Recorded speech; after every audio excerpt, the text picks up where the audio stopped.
Krepitev odpornosti na krize je ključna za kredibilnost Evropske unije, zaupanje njenih prebivalcev in njeno globalno vlogo v svetu.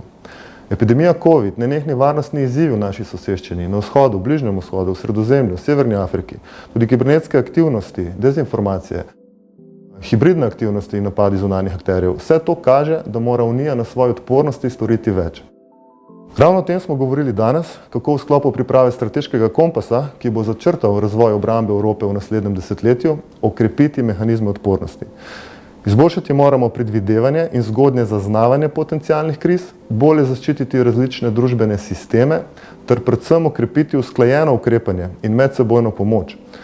Eno od naših glavnih sporočil je bilo, da tega v celoti ne bo možno storiti brez tesnih strateških partnerstev z NATO-om, ZDA, kot tudi Zahodnim Balkanom in sosednjimi regijami. Razprava je bila tako tudi odlična priprava na srečanje obrambnih ministrov, ki bo potekalo 1. in 2. septembra na Brdu.